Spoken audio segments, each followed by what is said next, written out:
You, in the book, you had a piece called Decolonizing Israel. And you allude to Zimbabwe with Mugabe, to South Africa, and how the impermanence or seeming impermanence of South Africa was not impermanent after all, that it did collapse. It did turn into something of a government with the pressure that was effectively being applied to it. You said the same thing about Zimbabwe. And you were pointing to what those look like when they unraveled. And even though they seemed like they were going to be there forever, that really wasn't the case. We can't see around corners and the pressure that's being applied. And you point out in the book that Israel, its image of the most moral military in the world, as they used to like to say, is gone.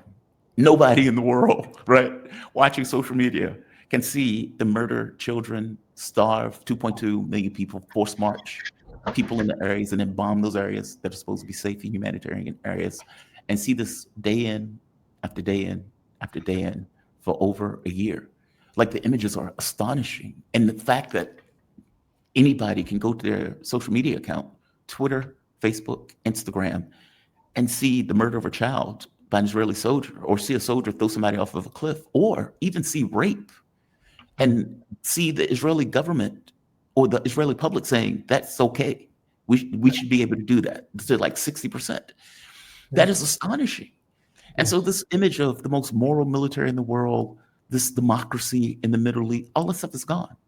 And your point is and they invested a lot. They invested a lot in their soft power, the Israelis. They spent a lot of time trying to, cancel, particularly across the Anglo-American world, cancel academics and teachers and politicians. And they got rid of a Labour leader in the UK. They spent a lot of time trying to bolster up their soft power, and it's all gone. It's all gone. Yeah.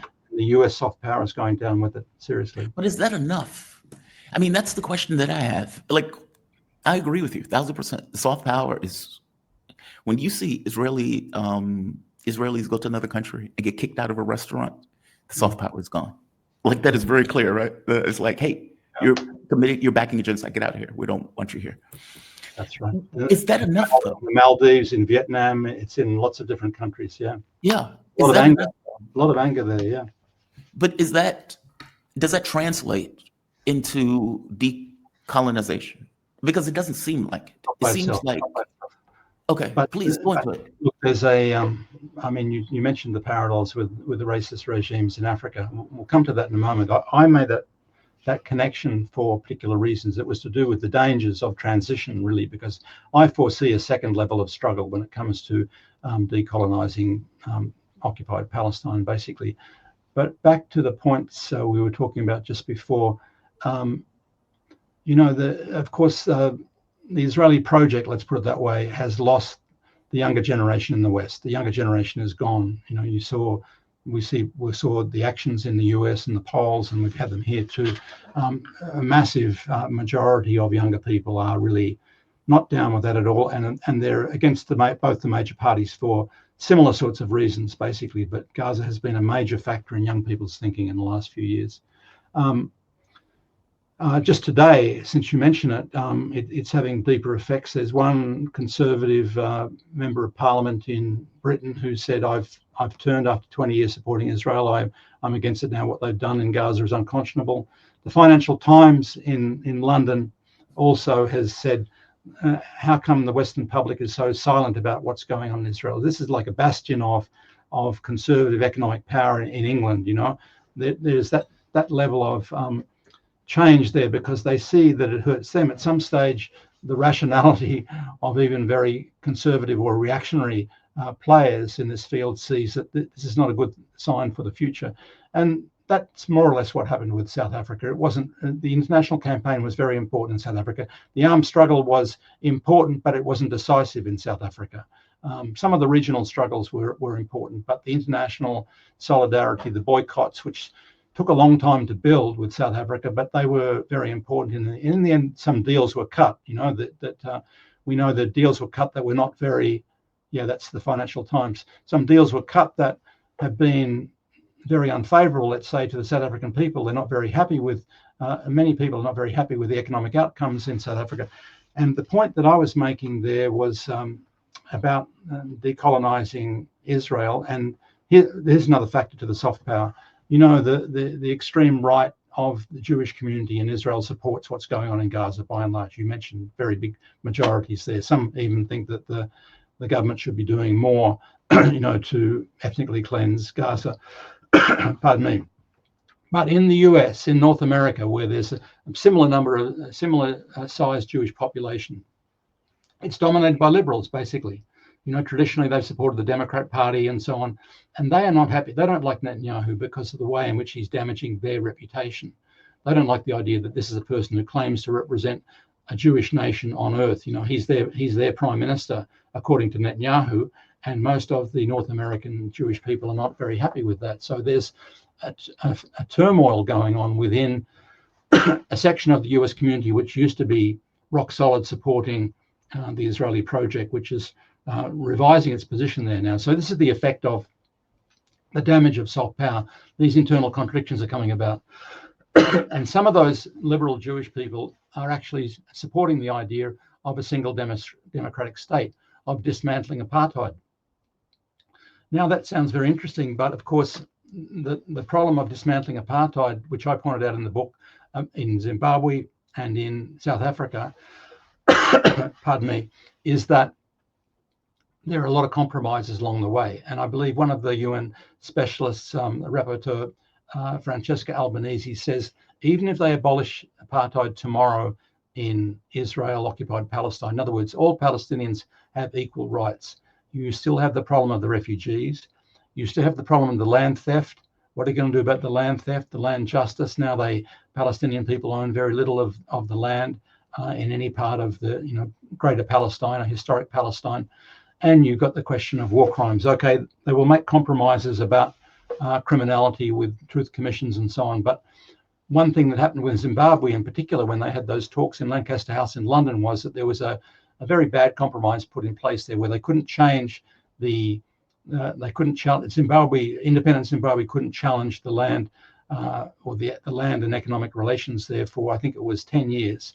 And then it became 20 years. And then you recall perhaps Mugabe decided, okay, we'll let people go and do some takeovers, which is what happened in Chile, by the way, interestingly enough, back in the early 70s. And then the British didn't provide any money to deal with buyouts of the white farmers in Zimbabwe.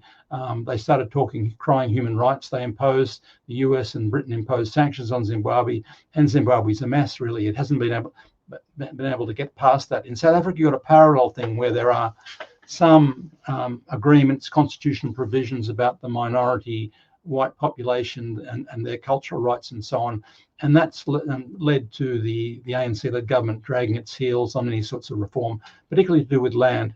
So land will be a critical factor in the dismantling of colonized Palestine. And I believe that there's going to be this new phase, because to deal with the problem of collapsing soft power, to deal with the disaffection within the Israeli entity itself and within the international Jewish community and its former supporters around the world, they're going to look for a compromise. They're going to look for an Israel Mark II. I believe this is what's going to happen.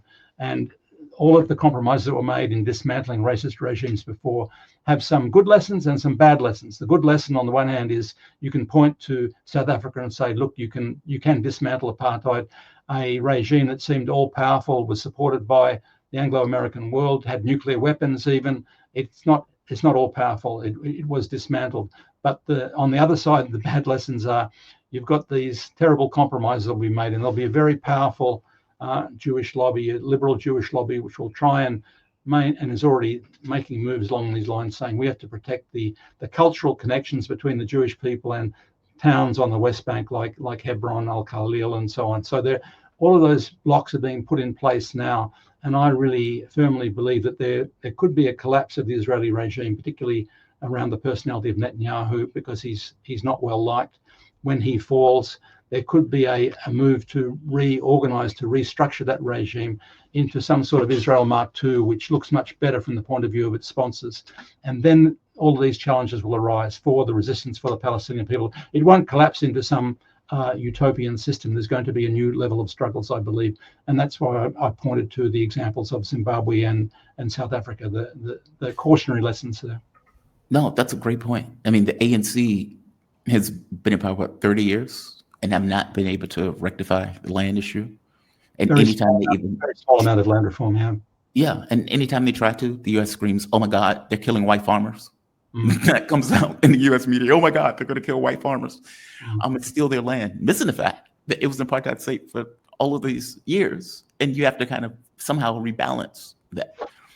Zimbabwe, another Yeah, great Namibia example. too. I suppose I should have added Namibia there. Namibia has some similar problems with land. We haven't heard so much about it though. Yeah, even I would go so far as to go to Burkina Faso, like with these revolutionary African governments that have taken over, and they're like, okay, well, we want to reclaim our mineral rights, our land, and Yeah. it was like, oh my God, he wants to steal all of the gold, missing the fact that Africa is a rich country, but because of colonialization, they've lost Yeah. access to that wealth. I mean, it's very similar. It's no, you make a fantastic point. I guess. So, what is your thought? It just And collapses the under Congo, its own. the Congo, in a sense, what's going on in Burkina Faso now mirrors exactly what was going on in the Congo. What was it, 65 years ago with Lumumba? There's a very good documentary, by the way, called Soundtrack to a Coup d'etat. I don't know who made it, but it's about the use of jazz musicians, US jazz musicians, during that period of the Cold War and that long, drawn-out period of time when Lumumba was being vilified up to his murder, basically, and the role of the United Nations and all of the other factors in the Cold War there. So the whole question of, they tried to create a separate part of the Congo, which had a lot of mineral resources and so on. And so, yeah, in a sense, Ibrahim Traore and the other leaders in West Africa are really re-energizing that whole issue, which we should direct everyone to go back and look what was going on in the Congo in 1960. And what happened in Congo in the 1960, by the way, also led to the UN Declaration on Decolonization, which went on to form the basis of the International Covenants on Civil and Political Rights and Economic, Social and Cultural Rights. So our whole inheritance of human rights logic and the principle of the right of the people to self-determination comes from that turmoil in 1960 around the Congo. So really the Congo history mirrors very closely what's going on in West Africa at the moment. Oh, that's super interesting. From your take on this, how does, and I'm keeping you a little bit long, I apologize. I'm just, No. It's a fascinating interview, and I enjoyed this interview. From your take, what is the solution to this? Because the two-state is a dog and pony show at this point. Oh. And anytime I've had somebody on, let's say, arguing for Israel, they would say, I think I had an interview with Netanyahu's press secretary at one point. And if you point out to him, like, when you have conversations with these people, it's not about right and wrong, it's about power. And you kind of have to just accept that when you go into the interview. They don't care about ethics and morality. It's purely about, we have the power to do X and Y. We're just trying to justify it. And if you point to them and say, well, okay, so what is your solution to this? I mean, unless you're going to murder 2.2 million people, then what is your solution? And it's like a two-state? Well, no, we don't want a two-state, which is obvious at this point. And if you say one state, they would say, well, that's not Israel. That's not a Jewish state. Okay, so again, what is your solution? Like, they never have a connecting, cohesive vision of, okay, what does this look like as a resolution? It seems like they don't have a resolution. Their resolution is, we're either going to kill, starve, or expel. None of those. You're talking about people who are embedded in the colonial project, and Yes. Those people never create a solution. That's why it's very important. And the one weakness, I would say, a lot of the very good realist analysts in the US talking about these things, they don't recognize is resistance is a factor. Resistance is a factor in the future, basically. Resistance is a critical factor.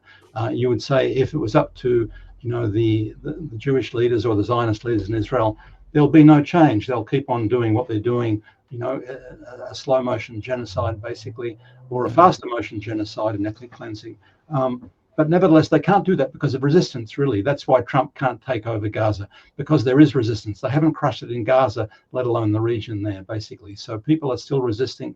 I think some of the US think tanks recognize that in that period of time up into the ceasefire of late last year in Gaza, they recognize that the Palestinian resistance, so the different factions, they say Hamas, but there's several of them, had recruited at least 15,000 young men and women into their ranks, basically. So they'd recruited virtually as many as they'd lost, basically. Imagine what's going on. They're killing your whole family. You're a young man. What are you going to do, basically? Resistance is what keeps it alive. They can't just go in and do it. The resistance is killing Israeli soldiers in Gaza right now as we speak. So they haven't gone away. They can't destroy them completely. And it's been recognized several times that they can't do that. So it's not so simple. What Trump, of course, unless you consider that you're going to send several thousand troops into Gaza and suffer a lot of casualties. I mean, the US did mobilize, 600,000 troops to go into Iraq. They took a few thousand casualties there, but they don't have the troops to do that now, not for Gaza. They're not going to do it for Gaza. Trump, when he tried before with Venezuela, for example, tried mercenaries to have a coup. That was hopeless. You recall that was defeated very quickly, I think in 2020, a hopeless operation. And there are mercenaries, US mercenaries working in Gaza now, helping with the Israeli army, because the Israeli army effectively doesn't exist now. It's effectively led by the US general in charge of CENTCOM, because CENTCOM is really the pro-consul for the Pentagon in that part of the world. Then you have the guy who's the pro-consul for Africa, what's his name? The one who's been talking about Ibrahim Traore now. So he's head of AFRICOM. But the head of CENTCOM is in Tel Aviv pretty much every week, pretty much hands-on operation of what's going on in Gaza. They have got mercenaries there, but will they be able to do what the Israeli army couldn't do? The Israeli army is defeated in many respects. If it wasn't for US weapons and arms and leadership, it wouldn't exist, basically. And that's why some people in the US, I believe, I saw some people saying today that really the Israeli military has disappeared.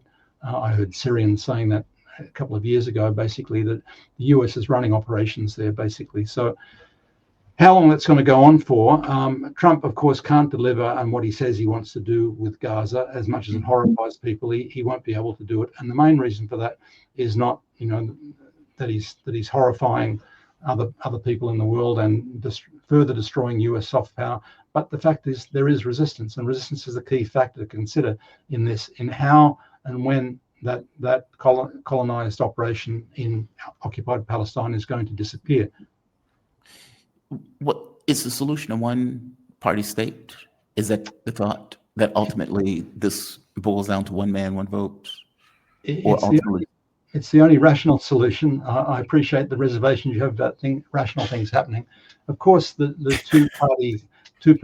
two-state solution is rubbish. One of the best people who I've written about this, about the failure of the two-party, so-called two-party solution. It's something that was created in the context of 1967 and what the Israelis tried to annex back in 1967. But look what's happened since then. We've got, mainly in the last 3 or 4 years, we've got 6 independent reports branding it an apartheid regime. Now, an apartheid regime is a crime against humanity, which the international community has a responsibility to dismantle. So all of the talks about Israel has a right to defend itself.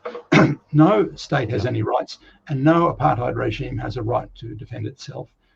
Rather, we have a responsibility to dismantle it. So that's been stated and before the Gaza genocide. Now you've got the fact that this apartheid regime is also engaged in these horrific war crimes. They've been effectively indicted by international organizations, which had only really been prosecuting Africans up until now. I mean, that was the whole point of the International Criminal Court. As some Europeans said recently, the Europeans have trouble accepting that the ICC can issue warrants for the arrested Israelis because they thought it was only to do with African leaders, basically. Yep. And that's the sad truth of it, basically. That's the way the Europeans, many of them, still think, basically. But nevertheless, in that context, it's notable that the ICC was able to go beyond its mandate to its informal mandate to some extent, and indict some of those Israeli leaders. So in that context, and in the context of Netanyahu's future within the Israeli regime becoming increasingly tenuous, you notice, by the way, the latest big scandal about Netanyahu is that he was being funded by the Muslim Brotherhood people in Qatar, basically, which is very interesting because one of the things that the region didn't like about Hamas for a long time was that they had one foot in the Muslim Brotherhood camp and the other one in the resistance camp. In my view, they moved much more strongly into the resistance camp in the last 6 or 7 years, basically. But back in the early days, they tried to hide that strategy. The strategy was you defeat your secular enemy at home first. That's why they were fighting with Fatah and fighting with the Popular Front and so on. Now they're collaborating with the militant arms of those groups, basically. But that's why Netanyahu gave some favoritist treatment to Hamas in the past because he was trying to foment divisions amongst the Palestinian factions. And it worked to a certain extent. It wasn't true that the Israelis were directly controlling Hamas, but they were trying to foment sectarian divisions. And of course, there was a reaction against that on the part of the socialist or the secular resistance factions in Palestine. So Hamas, in my view, moved much more clearly into the resistance camp in recent years. And that meant going back to having a strong relationship with Iran and with Hezbollah, for example. Okay, the last thing, multipolarity. There's an argument to be made that despite the US saying, okay, now this is a multipolar world and we want to function in it, so we need Canada and Greenland, and we want to grab both of these things in order to secure the world or whatever. Well, that's unipolarity. Yeah, right, but there's an argument to be made that that's not really what they're doing. Like the fact that you would have a trade war against the world indicates, okay, well, you're not functioning in a multipolar way if you are literally having a trade war against the world. No. And even this notion of feeding Europe to Russia, which seems like what they're trying to do. Hey, Europe, you need to increase your military budgets by 5%. While we deal with China, we need you to deal with Russia, and we'll come back to Russia after we deal with China. Okay, again, it seems like they're trying to maintain a hegemonic control by destroying their enemies with this idea of maintaining control after they destroy their enemies. Does it make sense? This is the failing years of unipolarity, basically. And I mean, the unipolarity that was set out in that 1997 book by Brzezinski. Remember Brzezinski, who was an advisor to a couple of governments in the US, the grand chessboard he spoke of. And his idea was to create this big wall down Eastern Europe to stop the integration of Europe and Asia, basically, in the middle of which you have, Eastern Europe and Russia and Central Europe and some of the Middle East and so on. So Brzezinski's set up a strategy that was pretty much adopted by the Pentagon with a few doctrines of destroying disconnectedness, of what's it called, the full spectrum dominance, some of these Pentagon doctrines from the early 21st century. That was the idea of trying to maintain unipolarity. But multipolarity, which was a Russian concept in the 90s, popularized, I have to admit, I came to it first through Hugo Chavez in Venezuela in the early part of this century, because he was really the greatest advocate of multipolarity in Latin America. He was the one promoting it the most, and around the world, and in the Arab world, for example. That idea was that, no, that this idea of hegemonic domination of the world, if it ever existed, is not the future. And really, the chapter in my book which you might want to have a look at is called Wars of Hegemonic Decline. And it draws on a lot of literature. People have said, look, if you look at the history of empires, they've always, risen and fallen, basically. And there've been these characteristics of the fall of empires. And one of the features that was called the Thucydides trap, which is about the necessary war between the failing hegemon and the rising hegemon. I'm talking about Greece back in the day, basically. But my take on that is, look, we have so many hybrid wars going on at the moment. They dominate, really. There's dozens and dozens and dozens of them, characterized by economic features, these so-called sanctions, unilateral coercive measures, economic wars in one form or another, sanctions, or tariff wars are another part of that, really. They're attempts to divide and weaken people. They work against some small states. Arguably, Syria was collapsed because of the pressures of economic blockade. Little Cuba is suffering, but has managed to resist for 65 years in economic blockade. But they do affect little countries much more than big countries. As you pointed out, the Russian economy is far from collapse. The idea of collapsing the Chinese economy is just a bad joke, really. The Chinese economy is extraordinary. If people haven't visited China to see the development in that country of infrastructure and technology, it's worth a week or two of your time to do that, basically. So it doesn't work against big countries. It doesn't work as easily against Iran, even though Iran has suffered to some degree. But nevertheless, they're a big country. They produce most of what they consume. They also export. They found new export markets in the major multipolar institution of our day, which is the BRICS, of course. And now they have these strategic agreements with the big players in the BRICS, basically, even though there are some problems within the BRICS. But nevertheless, it's a force. It's a force that is gaining momentum, because recently, you may have noticed, all of the Southeast Asian countries joined BRICS, all of them. Yeah.